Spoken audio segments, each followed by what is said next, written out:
যুবক রে, সালমান এখন জাহান্নামের আসামি হয়ে গেছে। আল্লাহর ফেরেশতা অর্ডার পাইয়া সালমানকে ধরে ধরে ধরে ধরে যখন জাহান্নামের ঘেটের কিনারায় নিয়ে যাবে, সালমান এখন চিৎকারের আওয়াজ, সালমান কান্না করে আর কয়, ও ফেরেশতারা আমাকে নিও না। ফেরেশতারা তো আল্লাহর হুকুম মানে তার কথা মানবে না। টাইনা টাইনা যখন নিয়ে যায়, জাহান্নামের গেট 7টা, প্রথম গেটের কিনারায় যখন হাজির করলেন, সামনে নিয়ে গেলেন, তাকায়া দেখে সেখানে তার ওই যে প্রথম কন্যা সন্তান, যেই সন্তানের বিরোধিতা করেছিল, কন্যা সন্তান 2টা হাত দিয়া বাবার পক্ষে দাঁড়ায়া গেছে। সন্তান ডাক দিয়া কও, আল্লাহর ফেরেশতারা দাঁড়াও, কই নিয়ে যাও, যাকে নিয়ে যাও তিনি তো আমার বাবা, আমার বাবাকে জাহান্নামে দিতে পারবা না। সন্তানের বাধা পাইয়া ফেরেশতারা দ্বিতীয় গেটে নিয়ে গেছে। দ্বিতীয় গেটে তাকায় দেখে তার দ্বিতীয় কন্যা সন্তান হাজির। তৃতীয় গেটে দাঁড়িয়ে দেখে তার 3য় নম্বর কন্যা সন্তান হাত দিয়ে দাঁড়িয়ে আছে। বন্ধুরা আমার, যাইতে যাইতে 7টা জাহান্নামের গেটের 6টা গেটে যাওয়া পরে দেখে বাধা, 6টা কন্যা সন্তান হাত দিয়ে দাঁড়িয়ে আছে। এখন 7 নম্বর গেটে তো আর কোনো সন্তান তার নাই।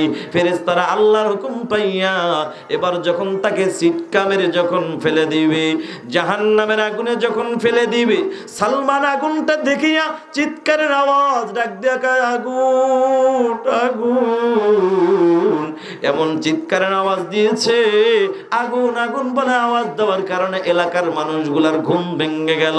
সবাই চলে আসলো, মনে করছে মনে হয় বলে সালমানের ঘরে আগুন ধরছে। আইসা দেখে না না, কোন আগুন ধরে না। কিরে সালমান, তুই এমন চিৎকার দিয়া মানুষদেরকে এমন করলি কেন? সালমান ডাক দিয়ে করে, ভাই তোমাদেরকে বোঝানো যাবে না, আমি আগুন দেখেছি, এটা সত্য, তবে এটা দুনিয়ার কোন আগুন নয়, এটা হলো জাহান্নামের আগুন। আমি ওয়াদা করলাম আমি আর আল্লাহর গোলামি ছাড়বো না। ওদিকে ফজরের আজান দিছে, সালমান দৌড় মাইরা নামাজে হাজির হয়ে গেছে। সুবহানাল্লাহ। নামাজের পরে বিবিকে ডাক দিয়ে বলে, ওরে বিবি আসো, আমার বুকে আসো, আমি ওয়াদা করলাম আমি আর নামাজ ছাড়বো না, রোজা ছাড়বো না, পর্দার আমল ছাড়বো না। তবে বিবি তোমার কাছে আমি আবদার জানাই, আজকে থেকে নামাজ পড়ে পড়ে আল্লাহর কাছে আমরা দুজন মিলে একটা দোয়া করব। আল্লাহ 6টা কন্যা সন্তান দিছো, আল্লাহ আমরা খুশি, তবে আরো একটা কন্যা সন্তান যদি দিতা আরো বেশি খুশি হইতাম। ও কলিজার টুকরা যুবক ভাই, বৃদ্ধ বাবাজিরা আছেন যারা, তারা একটা স্লোগান দিবেন, নারায়ে তাকবীর, নারায়ে তাকবীর। এ বাংলার জমিনে নারায়ে তাকবীর, আল্লাহু আকবার বলার পিছনে পিছনে অনেক বাধা গিয়েছে।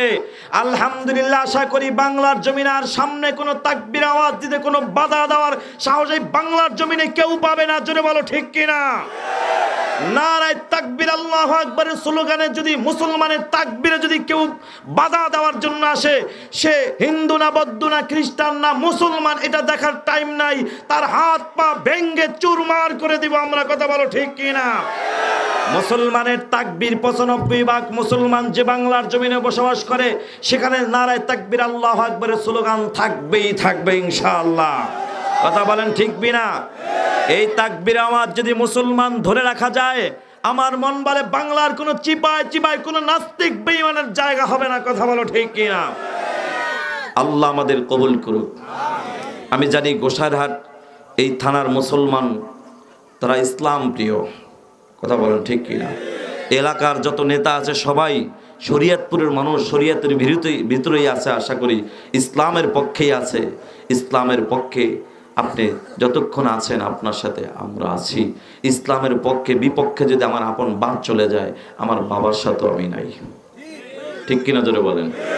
ইসলামের পক্ষে যদি আমার সবচাইতে চরম দুশ্মনও যদি ইসলামের পক্ষে কথা বলে, সাপোর্ট করে, সে আমার সবচাইতে বন্ধু। এটা একমাত্র আল্লাহর জন্য। ঠিক কিনা?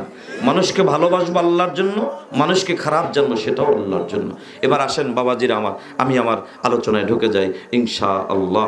ভাইয়ারা আমার, আয়াতে কারিমা তেলাওয়াত করেছি। আল্লাহ বলেন সূরা বনী ইসরাইল থেকে একখানা আয়াতের কিছু অংশ আপনাদের মাঝে তেলাওয়াত করেছি এবং আল্লাহর হাবিব সাল্লাল্লাহু আলাইহি ওয়াসাল্লামের অসংখ্য হাদিস থেকে ছোট্ট একখানা হাদিস আপনাদের মাঝে পেশ করেছি। আমার তেলাওয়াতকৃত আয়াত ও হাদিসের উপর ইখলাসের সাথে আমলের নিয়তে ধৈর্যের পরিচয় দিয়ে অল্প সময়ের মধ্যে কিছু কথা বলার সাথে সাথে আপনাদের মতো নেককার পরহেজগার আল্লাহওয়ালা বান্দাদেরকে ইখলাসের সাথে আমলের নিয়তে ধৈর্যের পরিচয় দিয়ে অল্প সময়ের মধ্যে কিছু কথা শ্রবণ করার তৌফিক আমার আল্লাহ দান করুক। সবাই বলি আমিন। আল্লাহ তাআলা বলেন, وَقَضَى رَبُّكَ أَلَّا تَعْبُدُوا إِلَّا إِيَّاهُ আমি রব সিদ্ধান্ত দিয়েছি শুধুমাত্র কেবলমাত্র ইবাদত হবে কার? সবাই বলেন না কার? আল্লাহ বলেন, সাথে সাথে আল্লাহ তাআলা বলেন ওয়াবিল ওয়ালিদাইনি ইহসানা। আল্লাহ বলে তোমার পিতা মাতার সাথে সদাচরণ করবা। সর্বপ্রথম বলছেন আল্লাহর হুকুমের কথা, আল্লাহর গোলামির কথা। আল্লাহ পাকের গোলামি এটা আমাদের করতেই হবে, কারণ আল্লাহর গোলামি করার জন্যই তো দুনিয়াতে আল্লাহ তাআলা আমাদেরকে পাঠিয়েছেন, ঠিক কিনা? এটা আমার কথা না, এটা স্বয়ং আল্লাহর কথা। আল্লাহ বলেন বিসমিল্লাহির রহমানির রহিম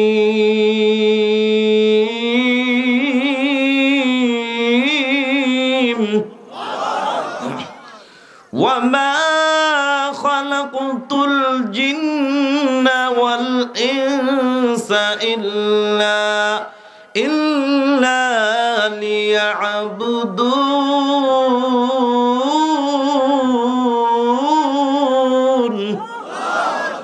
আল্লাহ বলেন জিন এবং ইনসান সৃষ্টি করেছে একমাত্র আমি আল্লাহর গোলামি করার জন্য। গোলামি হবে কার? সাথে সাথে আল্লাহ বলেন ওয়াবিল ওয়ালিদাইনি ইহসানা, তোমার পিতামাতার সাথে সদাচরণ করবা। হুকুমটা কার? এই মুসলমান, নামাজ পড়া যেমন ফরজ, রোজা রাখা যেমন ফরজ, পর্দার আমল করা যেমন ফরজ, মা বাবার খেদমত করা, মা বাবার হুকুম মানাটাও তেমন ফরজ। মা এবং বাবার একটু বাড়াও ভাইয়া, মা বাবার খেদমতের দাম আছে না নাই? যুবক ভাই, মা বাবার খেদমতের কেমন দাম, কেমন দাম!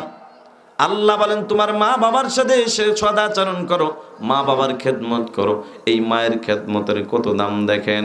আপনার বাড়িতে আপনার মা অসুস্থ, বাবা অসুস্থ, এদিকে আপনার মন চাইতেছে বরিশালের হুজুরের ওয়াজ শোনার জন্য আপনি ময়দানে যাইবেন, এদিকে আপনার মা এমন অসুস্থ হয়ে পড়েছে, আপনি ব্যতীত আপনার মায়ের খেদমত করার জন্য ঘরে কেউ নাই, কেউ নাই। আল্লাহ বলেন বান্দা, তোর বরিশালের হুজুরের ওয়াজ শোনার দরকার নাই, ঘরে বসে তোর মায়ের খেদমত কর। আমি আল্লাহ দয়া করে মায়া করে ওয়াজ শোনার সওয়াব তোর ঘরে বসেই আমি আল্লাহ দান করে দিব। এই বাবা শুধু ওয়াজের কথা বললেই ক্ষান্ত নয়। এরে যুবক ভাই, বৃদ্ধ বাবাজিরা, আজকে তোমার মন চায় এই হাটুরিয়া বাজারের সম্মানিত খতিব সাহেব হুজুরের পিছনে তুমি জুমার নামাজ আদায় করবা, বড় বয়ান শোনার বড় ইচ্ছা, জুমার নামাজ আদায় করবা। এদিকে তোমার মা অসুস্থ, বিছানায় পড়ে আছে, মায়ের খেদমত করার কেউ নাই। আল্লাহ কা বান্দা, তুই তোর মায়ের খেদমতেই জড়িত থাক, ঘরে বসে তুই ফরজ নামাজটা আদায় কর। আমি আল্লাহ জুমার নামাজের সওয়াব তোর ঘরে বসেই আমি আল্লাহ দান করে দিব। এই জন্যই তো আল্লাহর হাবিব সাল্লাল্লাহু আলাইহি ওয়াসাল্লাম বলেন আল জান্নাতু তাহতা আকদামিল উম্মাহাত, তোমার মায়ের পায়ের নিচে তোমার জন্য জান্নাত। সুবহানাল্লাহ। যুবক ভাই ও বৃদ্ধ বাবাজিরা, দুঃখজনক হলো সত্য, বর্তমানে সেই মা বাবার প্রতি কোনো দরদ নাই, মা বাবার খেদমতের কোনো খবর নাই। আছে না নাই? এখন কেন মা বাবার প্রতি সন্তানের দয়া নাই, মায়া নাই, খেদমত নাই? কেন মা বাবার প্রতি ইহসান করে না, দয়া মায়া করে না? এটার পিছনে একটা কারণ আছে না নাই? এই কারণটা নিয়েই হবে আজকে আপনাদের মাঝে বয়ান। কারণ কি জানেন, এই মুসলমান যুবক ভাই, আপনাদের এলাকার এই যে মসজিদ, এই যে আপনাদের মসজিদ পুরাতন লঞ্চঘাট বাইতুন নূর জামে মসজিদের পানির ট্যাঙ্কির মধ্যে হঠাৎ করে একটা বিড়াল পড়ে গেল অথবা একটা ইঁদুর পড়ে গেল, 2-3 দিন পরে দেখবেন ইঁদুরটা বিড়ালটা মরে গেল, পইচা গেল, গন্ধ বের হয়ে গেল। এবার মুসল্লি একজন যাইয়া উজুটা করার জন্য যখন নাকি পানি ঢুকাইবে এমন সময় দেখে পানির থেকে গন্ধ, ডাক দিয়া কয় ইমাম সাহেব পানিটা চেঞ্জ করেন, পানির থেকে গন্ধ আসে। ইমাম সাহেব হুজুর এই চিন্তা করে নয় কেন গন্ধ আসে এটা একবারও যাচাই বাছাই করে নাই। মুসল্লি বলছে পানিটা চেঞ্জ করে আবার নতুন পানি ঢুকায়া দিল। আবার আরেকজন উজু করার জন্য আসছে, আয়েশা কয় হুজুর পানির থেকে গন্ধ এখনো যায় নাই, পানিটা আবার চেঞ্জ করেন। ইমাম সাহেব একবারও পানির দিকে তাকায় নাই, কেন পানির গন্ধ আসলো এই কারণটা ইমাম সাহেব এখনো দূর করতে পারে নাই। ওরে মুসলমান আমি জানতে চাই এই পানি একবার আর দুইবার নয়, যদি শতবারও পানি চেঞ্জ করে বলো মুসলমান পানির গন্ধ কি দূর হবে? তাহলে মুসলমান মা বাবার খেদমতের এত ওয়াজ করে, এত ওয়াজ ওলামায়ে কেরাম করেন, এত ওয়াজ আপনারা ইন্টারনেটে ইউটিউবে আপনারা শোনেন, শোনার পরও কেন সন্তান পিতা মাতার খেদমত করে না, কেন হক আদায় করে না? এটার পিছনে একটা কারণ আছে না নাই? আজকে আপনি 1 সপ্তাহ হয়ে গেছেন খানা খাইতে পারেন না, মুখে রুচি নাই, দেরি না কইরা আপনি হাটুরিয়া বাজার ডাক্তারের কাছে চলে গেলেন। ডাক্তার আপনার রোগ ধইরা এরপরে ভিটামিন দিয়ে দিল, ঔষধ দিয়ে দিল, এরপরে আপনি নিয়মিত খানা এখন খাইতেছেন। ঠিক মুসলমান কেন আপনার সন্তান কেন এই রোগে আক্রান্ত হয়ে গেছে, কি কারণে আপনাকে দেখতে পারে না? এই কারণটা আপনার দূর করতে হবে, ভালো একজন ডাক্তার দেখাইতে হবে, রোগ ধরতে হবে। মুসলমান আল্লাহর গোলাম, রোগ না ধইরা চিকিৎসা করলেও কোনো কাজ হবে না, রোগ না ধইরা ঔষধ খাওয়াইলে যেমন কাজ হবে না। সন্তান কেন খেদমত করে না এই কারণটা দূর না কইরা তাবিজ ঝুলাইয়াও কোনো কাজ হবে না। এখন এই কারণটা কি বাবা? কারণটাই হলো ওই মরা বিড়ালটা আগে আপনার ওই টাঙ্কি থেকে নামান, এরপরে পানির দুর্গন্ধ দূর হয়ে যাবে, পানির গন্ধ দূর হয়ে যাবে। ওরে মুসলমান আজকে এত বয়ানের পুরো সন্তান কেন খেদমত করে না? এটার কারণ হইল একটাই। এই কারণটা বলার আগে আমি আপনাদের কাছে জানতে চাই, ওরে হাটুরিয়ার মুসলমান বলেন, সন্তানের কাছে যেমন পিতামাতার হক আছে, পিতামাতার কাছে সন্তানের কোনো হক আছে না নাই? আছে। তাহলে উভয়ের কাছে হক আছে। তাহলে মুসলমান এইবার প্রশ্নের জবাব দেন, সন্তানের হক আগে না পিতামাতার হক আগে? পিতামাতার। মাশাআল্লাহ, যারা বলছেন সন্তানের আপনারাই সঠিক, আলহামদুলিল্লাহ বলেন। এরে মুসলমান যুবক ভাই, বৃদ্ধ বাবাজিরা, ও পর্দার আড়ালের মা যারা বলতেছেন পিতামাতার হক আগে, আপনারা ভুলের পথে আছেন। আরে বাবা, পিতামাতার হকের গুরুত্ব বেশি, পাওয়ার বেশি, কিন্তু সিরিয়ালে সন্তানের হক হইল আগে। কারণ কি জানেন? আপনার সন্তান দুনিয়াতে আসবে, এরপরে আপনি বাবা হইয়া দাবি করবেন, বাবা আমার জন্য এটা করো সেটা করো।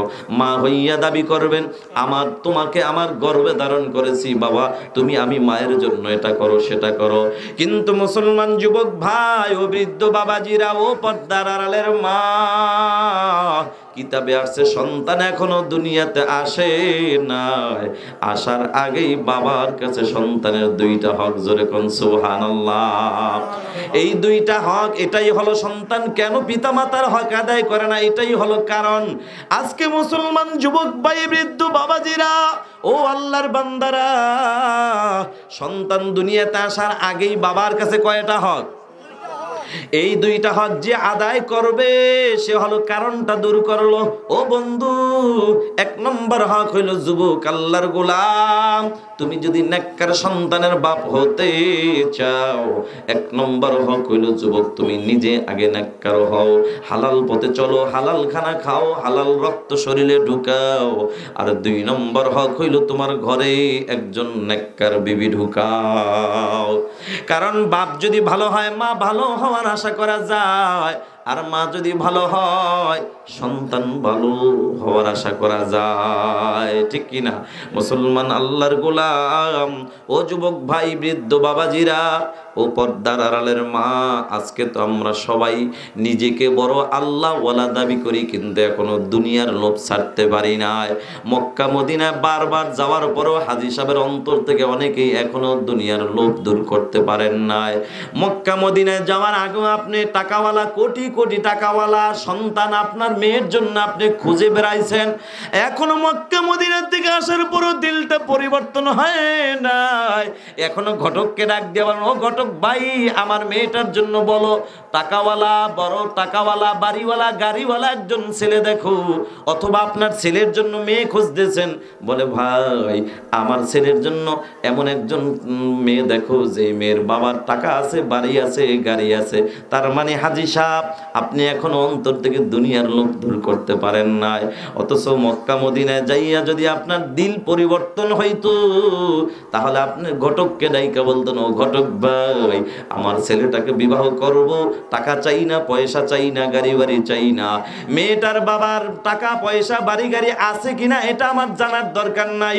মুসলমান হিসাবে আমার আগে যেটা জানার দরকার, মেয়েটা কোরআন পড়তে জানে কিনা, নামাজ পড়ে কিনা, পর্দার আমল করে কিনা। কারণ ও যুবক ভাই, টাকায় তো কোনো দিন শান্তি দিতে পারে না, বিল্ডিং বাড়ি গাড়ি শান্তি দিতে পারে না। এই জন্য যুবক ভাই যারা বিবাহ করো নাই, তোমাদেরকে অনুরোধ করে বলে যাই, যুবক, দুনিয়ার শান্তি পরকালে মুক্তি যদি পেতে চাও, আজকে থেকে ওই মালিক আল্লাহর কাছে সব সময় মন থেকে দুইটা দোয়া করবা। একটা দোয়া করবা, আল্লাহ হায়াতের জিন্দেগিতে তুমি আমার জন্য আল্লাহ আমাকে নেক হায়াত দান করো। আর একটা দোয়া করবা, আল্লাহ হায়াতের জিন্দেগিতে আমার জন্য একজন নেককার বিবি দান করো। ও যুবক ভাই, নেককার বিবি ঘরে ঢুকাইলে তিনটা লাভ। এক নম্বর লাভ হলো যুবক, হায়াতের জিন্দেগিতে কোনোদিন তোমার খেদমতের ত্রুটি হবে না। দুই নম্বর লাভ হইল যুবক, হায়াতের জিন্দেগিতে কোনোদিন তো দুই নম্বর লাভ, হায়াতের জিন্দেগিতে নেককার বিবির গর্ভে সন্তান হবে, নেককার সন্তান। যুবক ভাই, হায়াতের জিন্দেগিতে নেককার বিবি ঘরে ঢুকাইলে তিনটা লাভ। তিন নম্বর লাভ হলে তোমার জনম দুঃখিনী মা এবং বাবা খেদমতের কোনোদিন কোনো ত্রুটি হবে না। সুবহানাল্লাহ। কিন্তু যুবক ভাই, বেআমলওয়ালা বেপরদাওয়ালা বিবি যদি ঘরে ঢুকাও, এদিকে যেমন নেককার বিবি ঘরে ঢুকাইলে তিনটা লাভ, ওদিকে আবার বেআমলওয়ালা বেপরদাওয়ালা নারী ঘরে ঢুকাইলে কিন্তু তিনটা ক্ষতি।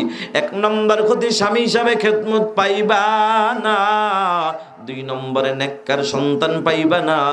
তিন নম্বরে যুবক, কখনো তুমি মা এবং বাবার খেদমত তুমি পাইবা না, ঠিক কিনা? এ যুবক ভাই, এই জন্য নেককার বিবির জন্য আল্লাহর কাছে দোয়া করো। ও পর্দার আড়ালের মা, দুনিয়ায় শান্তি পরকালে মুক্তি যদি পেতে চাও, ওই আল্লাহর কাছে দুইটা দোয়া করো। আল্লাহ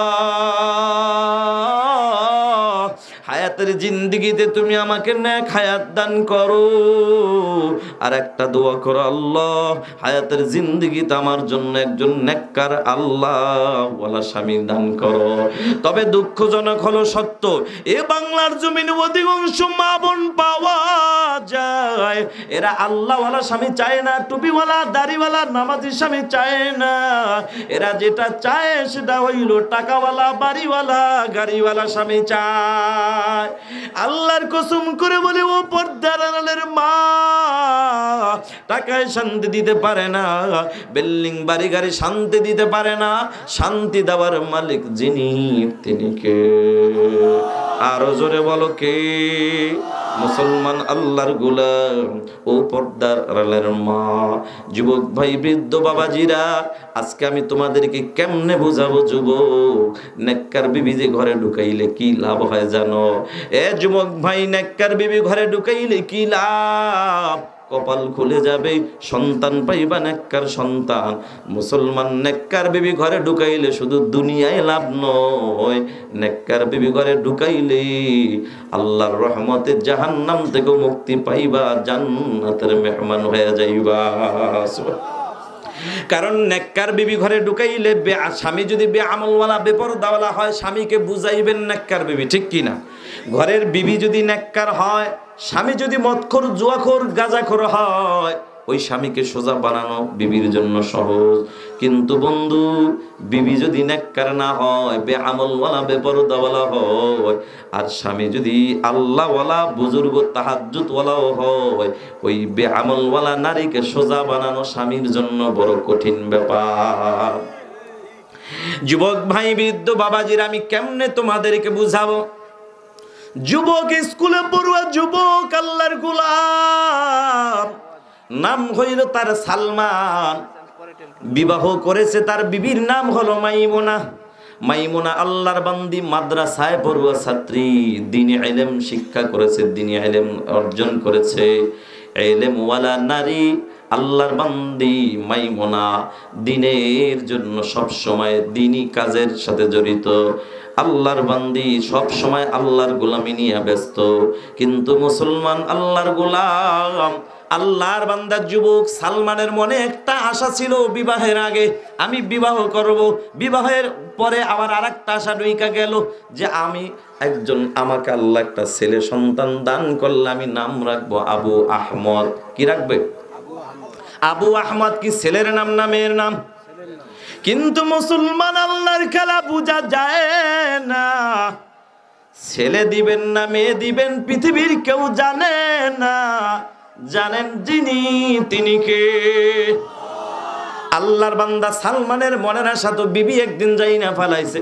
হঠাৎ করে একদিনের ঘটনা, বিবি মুস্কি মুস্কি হাসে।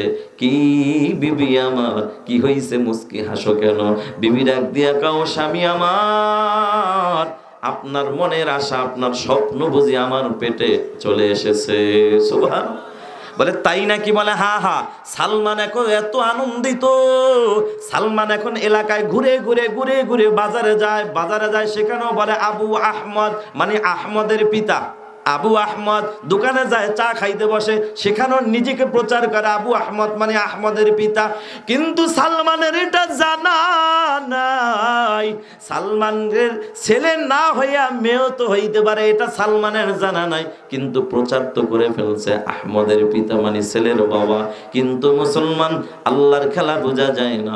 আল্লাহ পাক তার বিবির গর্ভে দান করেছেন একটা কন্যা সন্তান। জোরে কন্যা, সুবহানাল্লাহ। এই গোসাইরহাটের মানুষ মনে হয় মেয়ে সন্তান হলে খুশি হন না, বউ পিটার নেই। আমাকে বাংলাদেশে এই কপাল পরে আছে না নাই? অভাব নাই। দেখবেন যদি কন্যা সন্তান সিরিয়ালে 2-3টা হইতে পারে, বউর দিকে ভালো করে তাকায় না, বউর লেগে সোনো পাউডারও কেনে না, কসমেটিক কেনে না, কথা কোন ঠিক কিনা? বউর উপর রাগ আছে না নাই? 3টা হইলে 4 নম্বর আগে 3 নম্বর পরে সংকেত দেয়। যদি আবার কন্যা সন্তান হয় তাহলে কিন্তু বাপের বাড়ি ঠিকানা আছে না নাই? কিন্তু ছেলে সন্তান যদি হয় আর আলট্রাসাউন্ড করে যদি ডাক্তার একটু বলতে পারে পেটে আছে, এখনো দুনিয়া আসে নাই, মিষ্টি বিতরণ শুরু করে, এমন কপাল পরে আছে না নাই? আর মেয়ে বিবির করবে, মেয়ে আসলে কপালটারে ঘুষায় তাকাই থাকে, বিবির দিকে ভালো করে তাকায় না। ভাইরা আমার, এ নবীর উম্মতের দল, অথচ আল্লাহর নবী বলেন যেই নারীর গর্ভে সর্বপ্রথম কন্যা সন্তান হবে ওই নারী হবে সবচেয়ে ভাগ্যবতী নারী। আরো জোরে কোন। এখন মাইমুনার গর্ভে সর্বপ্রথম যেই সন্তান আসছে সেটা হলো ছেলে না মেয়ে? আল্লাহ তো দান করেছেন মেয়ে, সালমান প্রচার করেছে ছেলে। সালমানের মনটা বড় খারাপ। বিবি এখন আল্লাহওয়ালা হওয়ার কারণে, নেককার বিবি করে ঢুকানোর কারণে বিবি এখন ডাক দিয়া কাও, স্বামী আমার, মন খারাপ করে কোনো লাভ নাই, কোনো লাভ নাই। ও স্বামী, আমার উপর রাগ হয়ে কি হবে? ছেলে মেয়ে দেওয়ার ক্ষমতা তো আমার নাই, আপনারও নাই। ছেলে দেওয়া মেয়ে দেওয়া একমাত্র ক্ষমতা কার? আল্লাহ যাকে খুশি ছেলে দান করেন, যাকে খুশি আল্লাহ মেয়ে দান করেন।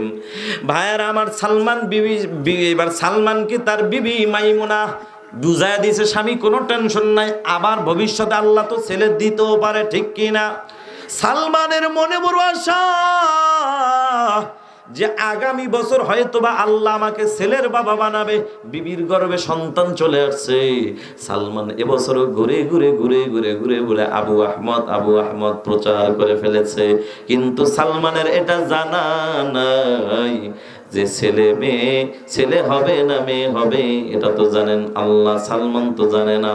কিন্তু আল্লাহর কি খেলা বোঝা যায় না।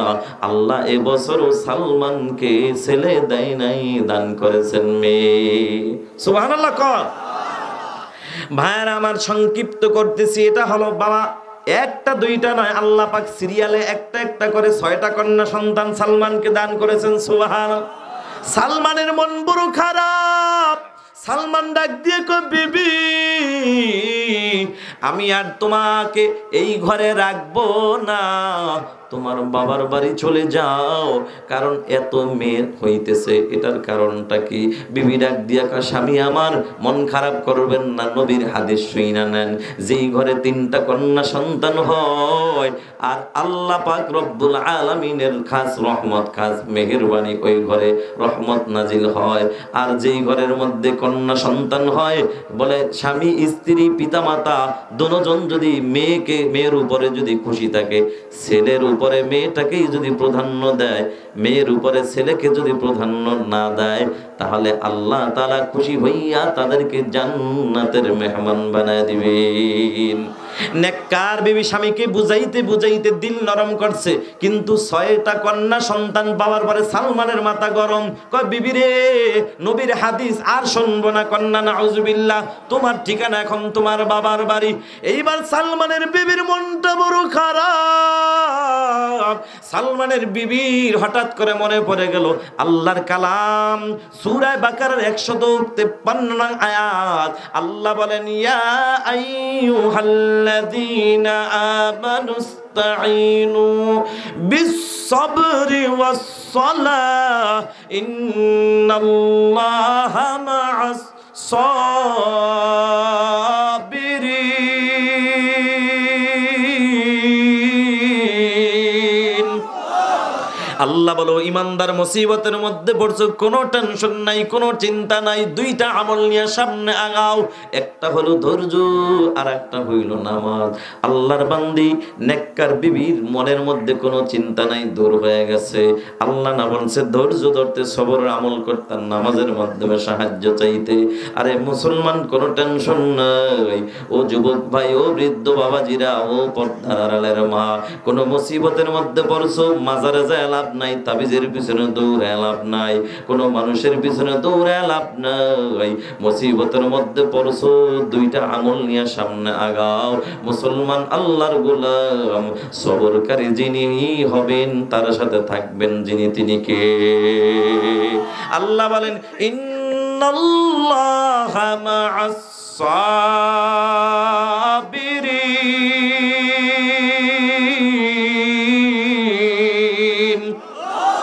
নিশ্চয়ই ধৈর্যশীল যারা, তাদের সাথে আছেন যিনি, তিনি কে?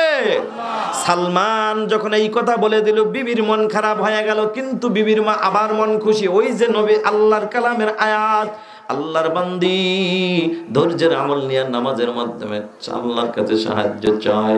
2 ফোঁটা চোখের পানি ছেড়ে দিয়ে কান্দে আর কয়, আল্লাহ,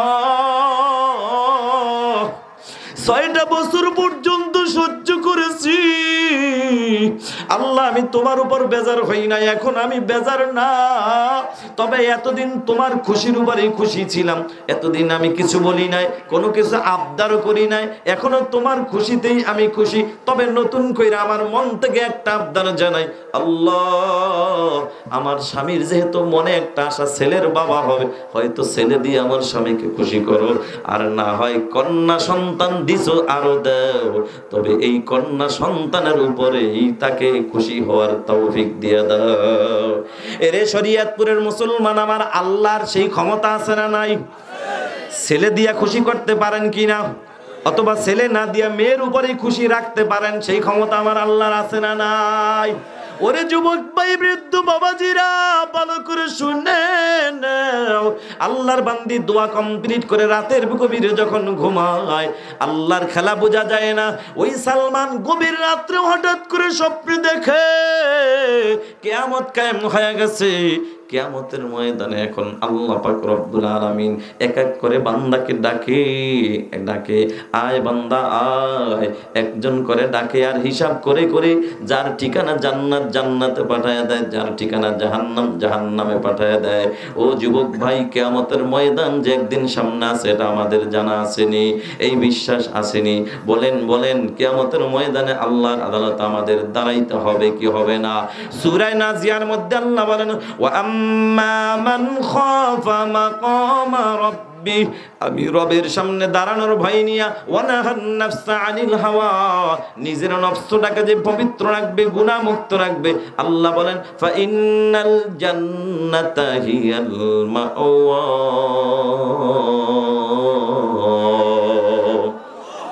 আল্লাহ বলেন নিশ্চয়ই তার ঠিকানা হলো জান্নাত। সুবহানাল্লাহ। ওই যে কিয়ামতের ময়দানে আল্লাহর আদালতে আপনারও দাঁড়াইতে হবে, আমারও দাঁড়াইতে হবে। কথা কি সত্য না মিথ্যা? আরে বাবা, শুধু কি দাঁড়াইতে হবে? কঠিন অবস্থা হবে। আল্লাহর নবী সাল্লাল্লাহু আলাইহি ওয়াসাল্লাম আম্মা জান আয়েশা সিদ্দিকা রাদিয়াল্লাহু তাআলা আনহার সামনে বয়ান করেন, ও আয়েশা, কিয়ামতের ময়দানে মানুষগুলো 50,000 বছর দাঁড়ায় থাকবে। আয়েশা জানো গো, মানুষগুলা দাঁড়ায় থাকবে 50,000 বছর, জায়গা পাবে মাত্র 2টা পায়ের তালু রাখতে যেই পরিমাণ জায়গা লাগে। এরে আয়েশা, তুমি কি জানো ওই কিয়ামতের ময়দানে সূর্যটা মাথার কাছে চলে আসবে। বর্তমানে সূর্যটা হলো 9,30,00,000 মাইল উপরে সূর্য, অথচ এই সূর্যের তাপে মানুষ এখনো সহ্য করতে পারি না। মনের বলে ছাতাটা রাইখা ঘর থেকে বের হইলে মাথাটা গরম হয়ে যায়, রৌদ্রের তাপ সহ্য করতে পারি না। ওরে যুবক ভাই, বৃদ্ধ বাবাজিরা, ওই কিয়ামতের ময়দানের কথা কি মাঝে মাঝে মনে পড়ে না? যেখানে সূর্যটা বর্তমানে আছে 9,30,00,000 মাইল উপরে, অথবা সূর্যটা কিন্তু অথচ এখন আছে উল্টা পিঠে, তখন হবে ভাও, আবার চলে আসবে মুঠো হাত কাছে চলে আসবে। সূর্যের তাপে মাথার মগজগুলা টকবক টকবক করতে থাকবে। আল্লাহর নবী ডাক দিয়ে কয়, আয়েশা জানো গো, কিয়ামতের ময়দানে মানুষগুলা সবাই উলঙ্গ অবস্থায় উঠবে। আল্লাহর নবীর কথা শুই না আম্মা জান আয়েশা রাদিয়াল্লাহু তাআলা আনহা বলেন, ও নবী, আমরা না নারী, আমরাও কি উলঙ্গ অবস্থায় থাকবো? আমাদের কি একটু লজ্জা লাগবে না? আল্লাহর নবী ডাক দিয়ে কয়, আয়েশা, আরে কিয়ামতের ময়দানটা এমন হবে, সূর্যটা মাথার কাছে চলে আসবে, মানুষগুলা অস্থির হয়ে যাবে। আরে মানুষগুলা নিচে একবার তাকাবার কোনো চিন্তাই করবে না, মানুষগুলা চিন্তায় বড় অস্থির। সাধারণ মানুষ তো দূরের কথা, ওলিয়া উলিয়া যারা আছে তারাও তো দূরের কথা, নবীরাও পর্যন্ত পুরা চিন্তায় পড়ে যাবে। মানুষগুলা চিন্তায় পড়ে পড়ে সবাই সিদ্ধান্ত নেবে কি করা যায়। সবাই দৌড় মারবে, দেখি আদম নবীর কাছে যায়, দেখি আল্লাহ পাক আমাদের বিচারের কাজটা শুরু করে দেব, বিচারটা করলে হয়তো জান্নাতি, না হয় আমি জাহান্নামে এক জায়গায় চলে যাব, আর দাঁড়ায় থাকতে পারি না। ওরে শরীয়তপুরের মুসলমান, 50,000 বছর কেমন জানো গো?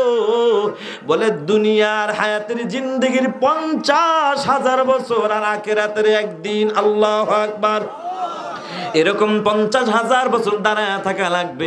মানুষগুলা চিন্তায় পড়ে আদম নবীর কাছে যাবে, দেখি আদম নবীর মাধ্যমে সুপারিশের কাজটা করানো যায় কিনা, আল্লাহ পাক রব্বুল আলামিন বিচারের কাজটা শুরু করে কিনা। আপনি একটু সুপারিশ করেন। পয়গম্বর আদম বলবে, আমি পারবো না, কারণ আমার আল্লাহ হাওয়াকে বলেছে, জান্নাত দিয়া বলেছে, রে আদম ওই গাছের কাছে যাইবা না, অথচ ওই নিষিদ্ধ গাছের কাছে যাই আমি ফল খেয়েছি। অথচ আল্লাহ পাক যদি প্রশ্ন করে, আদম, আরে তাদের সুপারিশ পরে করবো, আগে তোমার হিসাব দাও। আমি আদম তখন কিছু করতে পারবো না, না না, আমি আদম যেতে পারবো না। মানুষগুলা দৌড় মারবে, আদম নবীর কাছ থেকে দৌড় মারবে, পয়গম্বর ইব্রাহিম আলাইহিস সালামের কাছে যাবে, মুসা আলাইহিস সালামের কাছে যাবে, ঈসা নবীর কাছে যাবে। সব নবী ঘুরে ঘুরে ঈসা নবীর কাছে যখন যাবে, ঈসা আলাইহিস সালাম বলবে, আমিও পারবো না, আমারও সমস্যা আছে, তবে তোমাদেরকে একটা ঠিকানা দিয়ে দেই, এমন একটা ঠিকানা দিব যেখান থেকে তোমাদেরকে ফিরাইয়া দিবে না। তিনি আর কেউ নয়, তিনি হলেন আপনার আমার দয়ার নবী, মায়ার নবী জনাব মুহাম্মদুর রাসূলুল্লাহ সাল্লাল্লাহু আলাইহি ওয়াসাল্লাম। সুবহানাল্লাহ। এরে যুবক ভাই, বৃদ্ধ বাবাজিরা ও পর্দার আড়ালের মা, আরে যুবক ভাই, কেন সেই মায়ার নবীর সুন্নাত মানো না? মায়ার নবীর মোহব্বত কেন তুমি অন্তরে ঢুকাও না? এই জন্য যুবক ভাই, যে কথা আমি বলতেছিলাম, কিয়ামতের ময়দান তো একদিন হবে, আমাদের আল্লাহর আদালতে দাঁড়াইতে হবে। এরে মুসলমান, সালমান ঘুমের ঘরে স্বপ্নে দেখে কিয়ামত কায়েম হয়ে গেছে। ওই কিয়ামতের ময়দানে আল্লাহ পাক এইবার এক একজন কইরা ডাকে, হিসাব করে করে এক একজন কাউকে জান্নাতে কাউকে জাহান্নামে পাঠায়। এখন সিরিয়াল চলে আসছে সালমানের, ডাক দিয়া কয়, এই সালমান আসো। সালমানকে ডাকার পরে এইবার আল্লাহ হিসাব করিয়া আল্লাহ ডাক দিয়া কয়, রে সালমান, তোমার আমল নামা তো জাহান্নামে, তোমার আমল নামা তো গুনার পাল্লা ভারী হয়ে গেছে, তোমার ঠিকানা জাহান্নাম। নাউজুবিল্লাহ। সালমানের চোখে এখন পানি। আল্লাহ পাক রব্বুল আলামিন ফেরেশতাদেরকে বলবো, ও ফেরেশতারা, আমার এই বান্দা সালমানকে জাহান্নামের দিকে নিয়ে যাও। ওরে মুসলমান, আল্লাহর গোলাম, ওই জাহান্নামের চিন্তা তোমারও নাই আমারও নাই, হাসরের ময়দানের ভয় তো দিলে নাই। দুনিয়ার মোহব্বতে ডুবি আছি। ও পর্দার আড়ালের মা, দুনিয়ার মোহব্বত অন্তরে এত বেশি, যার কারণে তুমি কবরের চিন্তাও করার সুযোগ পাও না, হাসরের ময়দানের চিন্তাও করার সুযোগ পাও না। ও মা, দুনিয়ায় শান্তি, পরকালে মুক্তি যদি পেতে চাও, তাহলে বেশি বেশি কবরের চিন্তা করো, মরণের চিন্তা করো। যেমন নাকি আল্লাহর নবী সাল্লাল্লাহু আলাইহি ওয়াসাল্লাম একদিন আম্মাজান আয়েশা সিদ্দিকা রাদিয়াল্লাহু খাদিজাতুল কুবরা রাদিয়াল্লাহু তাআলা আনহাকে বলছেন, খাদিজা, তুমি প্রতিদিন ফজরের নামাজের পরে কিছু সময় কবরের মুরাকাবা করবা, কবরের মুরাকাবা করবা, জিকিরের হালাত বলে জিকির করবা, জিকিরের সময় কবরের মুরাকাবা করবা, কবরের হালাত কি অবস্থা হবে এই চিন্তা করবা। আল্লাহর নবীর সবক দেওয়া সবক আম্মাজান খাদিজাতুল কুবরা রাদিয়াল্লাহু তাআলা আনহা কবরের চিন্তা করে করে করে করে করে করে কান্নায় পুরো অস্থির হয়ে গেছে। অন্ধকার কবর আমি কেমনে থাকবো? দুনিয়ার সবাই তো আমার, কেউ আমার আপন না। আরে দুনিয়ায় আমি যাদের পিছনে দৌড়াই, যাদেরকে আপন মনে করি, এরা আমাদের কেউ আপন না। কথা বলেন ঠিক কিনা? আমাদের আপন যিনি, তিনি কে? এ দুনিয়ায় সবই পর, কবর যে তোর আসল ঘর। ঠিক কিনা? এ দুনিয়ায় সবই পর, কবর যে তোর আসল ঘর। কেমনে সেথায় থাকবি পরে, শুধুই মাটির বিছানা। চিন্তা করে দেখো না, কবরে কি যাইবা না, যেই কবরে আল্লাহ সারা বন্ধু কেহ থাকবে না। চিন্তা করে দেখো না, কবরে কি যাইবা না। আমাদের আপন কে? খাদিজাতুল কুবরা রাদিয়াল্লাহু তাআলা আনহা এখন শুধু গইরা খালি কান্দে আর কান্দে। ফাতেমাতুজ জোহরা রাদিয়াল্লাহু তাআলা আনহা একটা দৌড় মাইরা তার আব্বাজানের কাছে যায়, বলে, আব্বাজান, আম্মাজান কান্না করে, চলে আসেন। নবীজি ঘরে আইসা দেখে খাদিজা কান্দে। এই খাদিজা, কেন কান্দো? তোমার কান্না দেখে আমার ফাতেমা সহ্য করতে পারে না। খাদিজা এরপরও কান্না বন্ধ করে না। খাদিজাতুল কুবরা রাদিয়াল্লাহু তাআলা আনহা কান্দার নবী, আমি কান্না বন্ধ করতে পারি, কয়েকটা শর্ত আছে, যদি আপনি আমার শর্তটা রাজি হন। বলে, কি শর্ত বলো? ও নবী, 1 নম্বর শর্ত হলো, আমি খাদিজা যখন দুনিয়া থেকে বিদায় হয়ে যাব, আমার লাশটা দুনিয়ার সাধারণ কোনো কাপড় দিয়ে পেঁচাইবেন না, আপনার জুব্বা মোবারক আমি খাদিজার গায়ে পেঁচাই দিবেন। সুবহানাল্লাহ। কারণ অন্ধকার কবর বড় ভয়। যায়। নবী বলাল কবর রাউযাতুম মির রিয়াজিল জান্নাহ আও হুফরাতুম মিন হুফারিন নার। কবরটা কারো কারো জন্য জান্নাতের বাগান, কারো কারো জন্য জাহান্নামের একটি গর্ত। ওরে মুসলমান আল্লাহর গোলাম, আম্মা জান খাদিজাতুল কুবরা রাদিয়াল্লাহু তাআলা আনহা ডাক দিয়া বলে, নবী এক নম্বর শর্ত হলো আপনার জুব্বা মোবারক আমাকে দিবেন কিনা বলে। নবী বলে, খাদিজা আমি জুব্বা দিলে লাভ হবে কি? কয় যদি আমার কোনো বদ আমলের কারণে দুই পাশের মাটিগুলা চাপ মারে, যদি আমি খাদিজাকে দুই পাশের মাটিগুলা চাপ মারে, আপনার জুব্বা মোবারক থাকলে দুনিয়ার কোনো মাটি, কবরের মাটি আমাকে চাপ মারার সাহস পাবে না। সুবহানাল্লাহ। নবী বলে, খাদিজা আমি কথা দিলাম আমার জুব্বা দিব, এরপরে কি শর্ত বলো? ও নবী দ্বিতীয় নম্বর শর্ত হলো আপনি নিজেই আমার জানাজা পড়াবেন। আল্লাহর নবী ডাক দিয়া বলে, খাদিজা যদি আমার আগে তোমার মৃত্যু হয়, কথা দিলাম আমি নিজে জানাজা পড়াবো। ডাক দিয়া বলে ও নবী তৃতীয় নম্বর শর্ত হইল আমাকে জানাজার পরে কবরে শোয়াইয়া এক এক করে সবাই চলে আসবে, কিন্তু আপনি আমার কবরের কাছ থেকে আসতে পারবেন না। আল্লাহু আকবার। নবী ডাক দিয়া বলে, খাদিজা কেন আমি আসবো না? ও নবী কেন আসবেন না জানেন? আমি খাদিজাকে যখন প্রশ্ন করার জন্য দুইজন ফেরেশতা চলে আসবে, আমাকে যখন প্রশ্ন করবে, আমি যদি খাদিজা ফেরেশতাদেরকে দেখি, আমি যদি খাদিজা প্রশ্নের জবাব না দিতে পারি, ভুইলা যায়, আমি যদি কোনো প্রশ্নের জবাব দিতে যাই কোনো রকম বাইজা যায়, ঠেইকা যায়, আপনি পাশে থেকে আমার পক্ষে জবাব দিয়ে দিবেন। সুবহানাল্লাহ। এবার খাদিজাতুল কুবরা রাদিয়াল্লাহু তাআলা আনহাকে আল্লাহর নবী সান্ত্বনা দিলেন, খাদিজা কথা দিলাম। খাদিজা রাদিয়াল্লাহু তাআলা আনহা এবার যখন দুনিয়া থেকে বিদায় হয়ে গেলেন, নবীজি যখন জুব্বা দিলেন, জানাজা দিলেন, কবরে দাফন করলেন, সবাই চলে যায়। আল্লাহর নবী কবর ছেড়ে এখন যায় না। সন্ধ্যা হয়ে গেছে। আল্লাহর নবী ডাক দিয়ে বলে, জিবরাইল, আল্লাহ পাক ডাক দিয়ে কয়, জিবরাইল আমার বন্ধুর কাছে যাও, সন্ধ্যা হয়ে গেছে, কেন আমার বন্ধু যায় না? আমার বন্ধুকে ওখান থেকে যাইতে বলো, বিদায় নিতে বলো। জিবরাইল আমিন চলে আসছে। আয়েশা সালাম দিয়া কও, গো নবী আপনি কেন এখানে দাঁড়ায় রইছেন? বলে, আমার খাদিজার সাথে ওয়াদা করেছিলাম কবরের প্রশ্নের জবাব আটকায় গেলে আমি জবাব দিব। জিবরাইল আমিন ডাক দিয়ে বলো, গো নবী আল্লাহ পাক সুসংবাদ দিয়া পাঠায়া দিছেন, আপনি কোনো টেনশন করবেন না, আপনার খাদিজার প্রশ্নের জবাব আপনার দেওয়া লাগবে না। আপনার খাদিজার প্রশ্নের জবাব স্বয়ং আল্লাহ নিজেই দিয়া দিছে। ও কলিজার টুকরা যুবক ভাই, বৃদ্ধ বাবাজিরা, ও পর্দার আড়ালের মা, কবরে চিন্তা ঢুকাও যুবক ভাই। সালমান আল্লাহর বান্দা ঘুমের ঘরে স্বপ্ন দেখছে, মনে আছে আপনাদের? বাবাজিরা আমার কষ্ট হচ্ছে নাকি আপনাদের? আমি বয়ান শেষের দিকে চলে যাচ্ছি, কোনো টেনশন নাই, তবে যুবক ভাই দিলটা নরম করে দাও, মূল আলোচনার পয়েন্ট কিন্তু আমার সামনে রয়ে গেছে। চোখের পানি ফালানোর জন্য তৈয়ার হয়ে যাও যুবক রে। সালমান এখন জাহান্নামের আসামি হয়ে গেছে।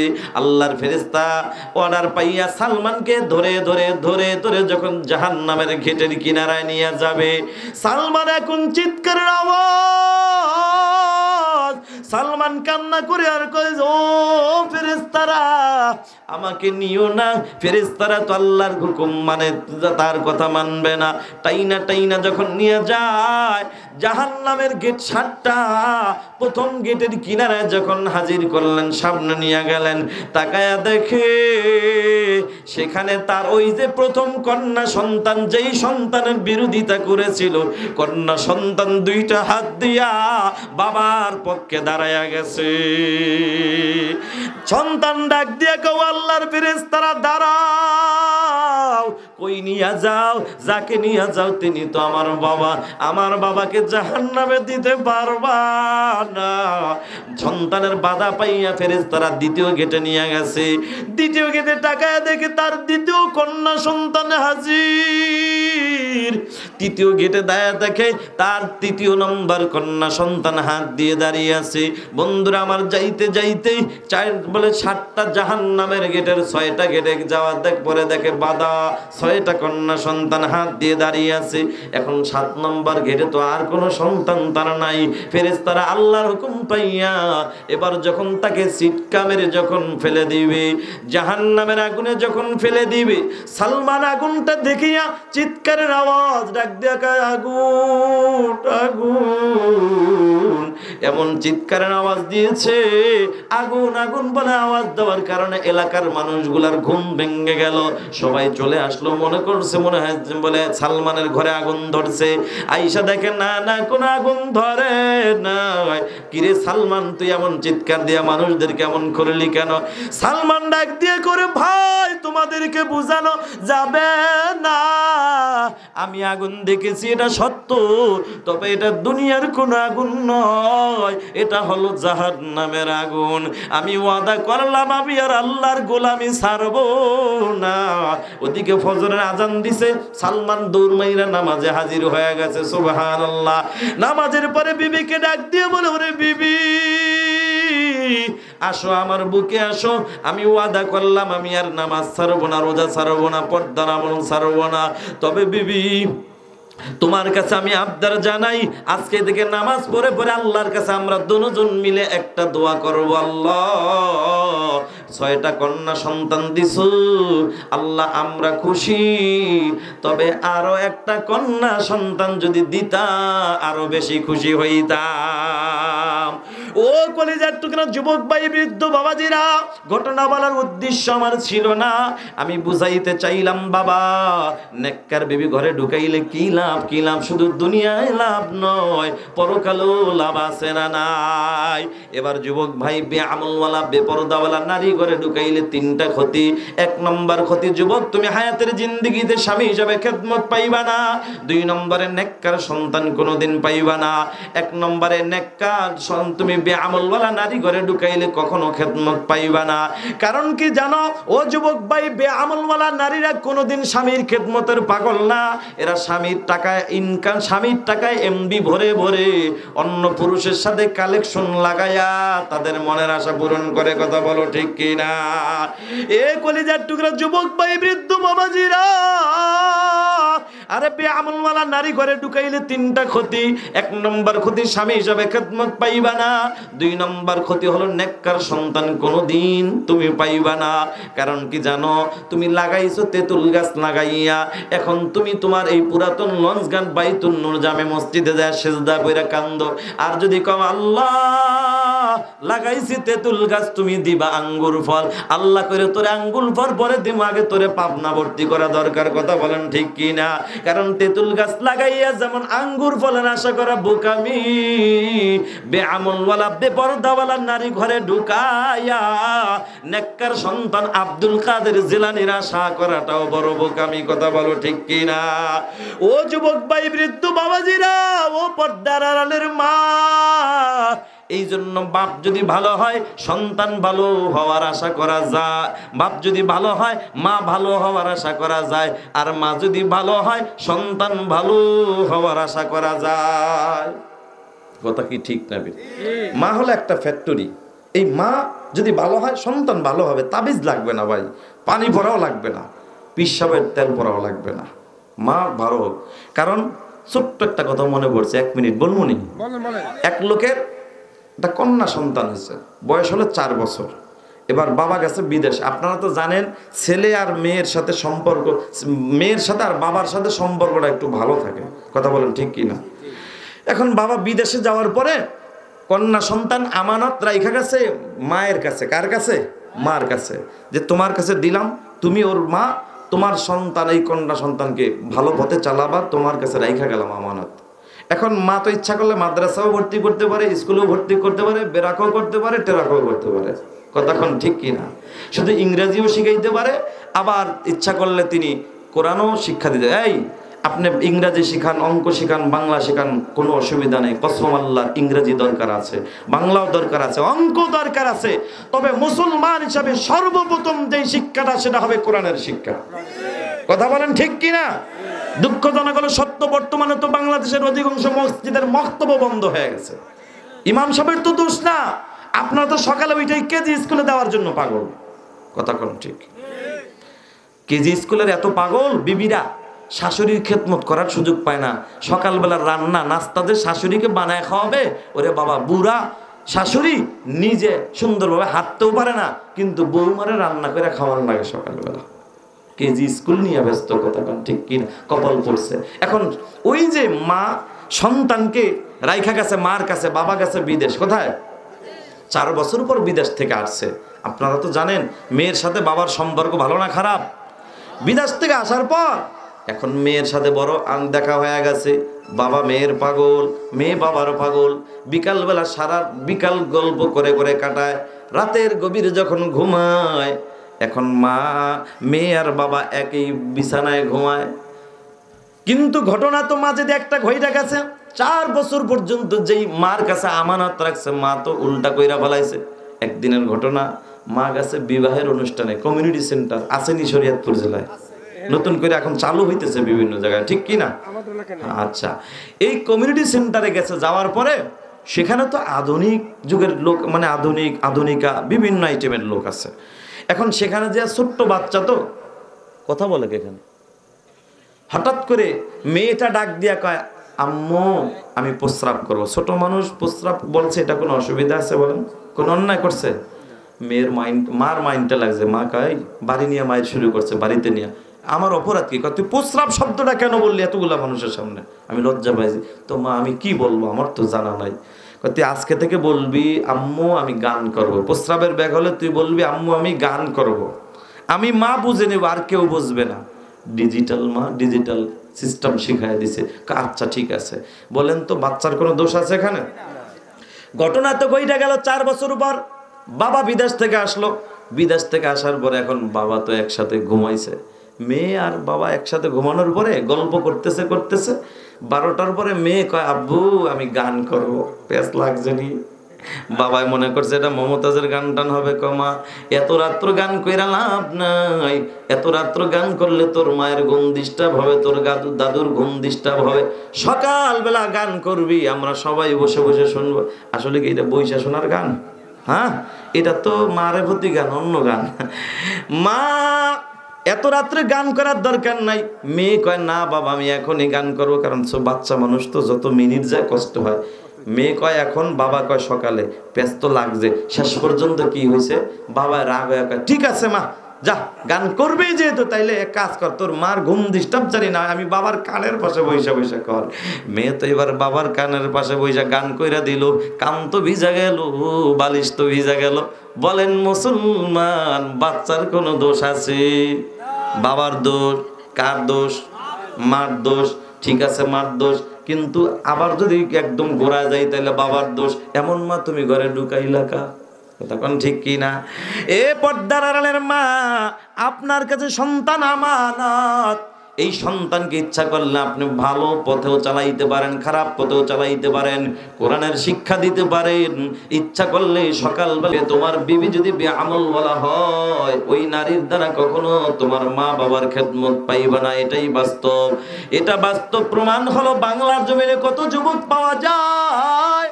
এই যুবকরা বিবাহের আগে মা বাবা ছাড়া কিছুই বুঝে না, বিবাহের পরে বউর কথা শুই না, মা বাবাকে এখন দেখতে পারে না, আছে না নাই। এর বাস্তব প্রমাণ হলো যুবকরি বাংলাদেশের একটি ঘটনা। নাম ছোট বাচ্চার নাম হলো রাজীব।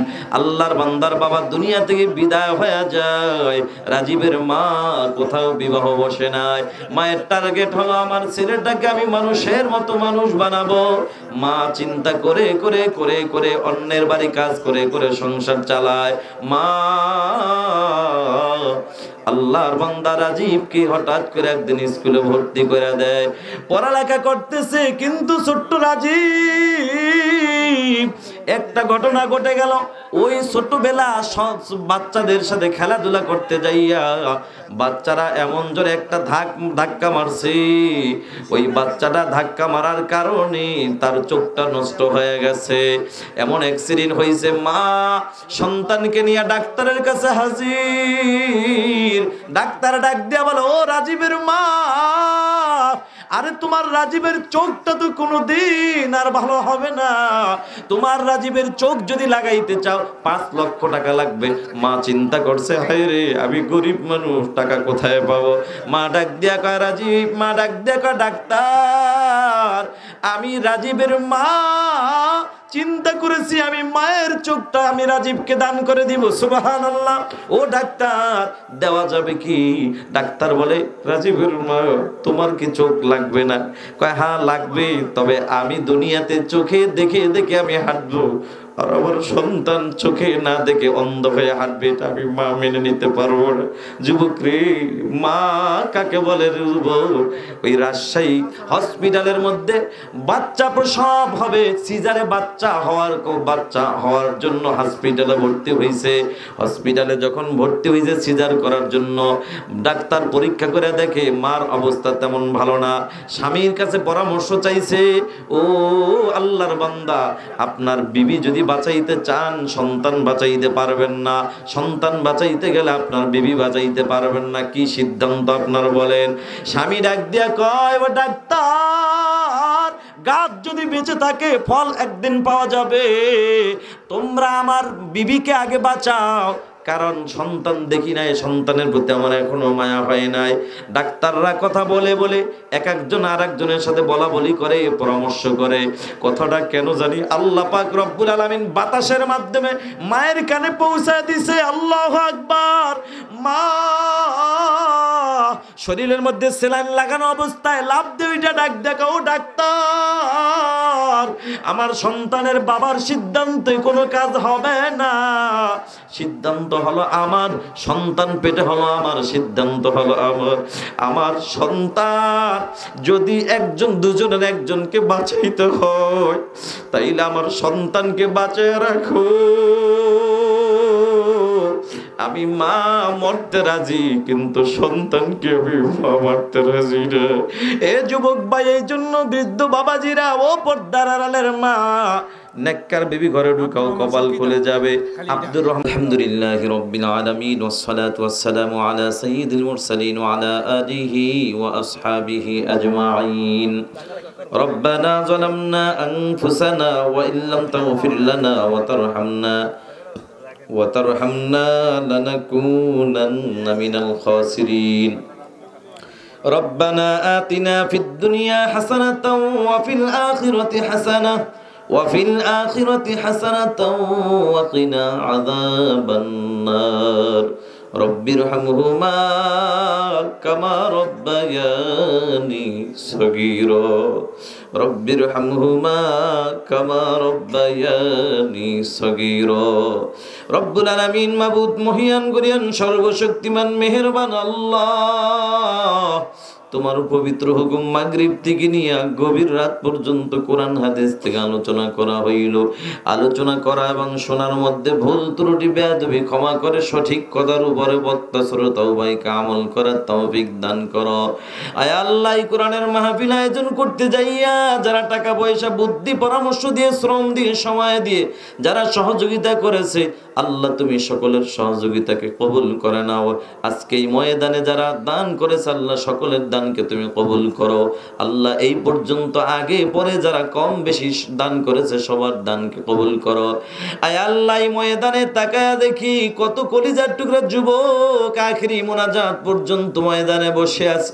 আয় আল্লাহ, এই মাহফিলের আয়োজন করতে যাইয়া কত কলিজার টুকরা যুবকগুলা কত শ্রম দিয়েছে, সময় দিয়েছে। আল্লাহ, আমার এই সোনার ছেলে কলিজার টুকরা যুবকদেরকে আমি কি দিয়ে বিদায় দিব? দেওয়ার মতো তো আমার কিছু নাই। তবে আল্লাহ এদের জন্য দোয়া করি, মালিক এদেরকে হযরত ওমর ফারুক রাদিয়াল্লাহু তাআলা আনহুর মতো দ্বীনের খাদেম বানায় দাও। আল্লাহ, বৃদ্ধ বাবাজিদেরকে হযরত আবু বকর সিদ্দিক রাদিয়াল্লাহু তাআলা আনহুর মতো নেককার বানায় দাও। ও মালিক, মসজিদের জমিদাতা সহ এলাকার যত মহল্লায় যত আল্লাহর বান্দারা এখানে আছে, সবাইকে তুমি নেক হায়াত দান করো। এই আজকের স্টেজে যত মুরব্বী আছে সবাইকে তুমি কবুল করে নাও। আল্লাহ, নিচেও যত মুরব্বী আছে সবাইকে তুমি কবুল করে নাও। আয় আল্লাহ, আমার পর্দার আড়ালের মা বোন বোনেরা ওয়াজ শুনেছে মাবুদ, আমার মা বোনদেরকে আমি কি দিয়া বিদায় দিব রে মালিক। আমার মা বোনদেরকে আম্মা জান আয়েশা সিদ্দিকা রাদিয়াল্লাহু তাআলা আনহার মতো স্বামী ভক্ত বানায় দাও, পর্দা আল্লাহ পর্দাওয়ালা বানায় দাও মাবুদ গো। কাজ করে আল্লাহ আমরা যারা হাত উঠাইলাম তাকে দেখো, আমাদের মধ্যে কার যেন জনম দুঃখিনী মা নাই, কার যেন বাবা নাই। বাবা হারানো ব্যথা যে কত কঠিন, যার মা নাই যার বাবা নাই সেই বুঝে। আয় আল্লাহ, এই মজলিসে তাকায় দেখো কার মা নাই, কার জানি বাবা নাই। মা হারানো বাবা হারানো ব্যথা নিয়ে যারা হাত তুলেছে, সন্তানের হাত দুখানার উছিলায় মা বাবার কবরটাকে জান্নাতের বাগান বানায় দাও। যাদের আব্বা আম্মা বেঁচে আছে না খায়াত দান করো, যারা অসুস্থ আছে সুস্থতার নিয়ামত দান করো। যে যেই নিয়ত করে দোয়া চেয়েছে মনের ন্যাক আশা পূরণ করে দাও। যারা আব্বা আম্মা যাদের দুনিয়া থেকে বিদায় হয়ে গেছে তাদেরকে তুমি মাফ করে দাও।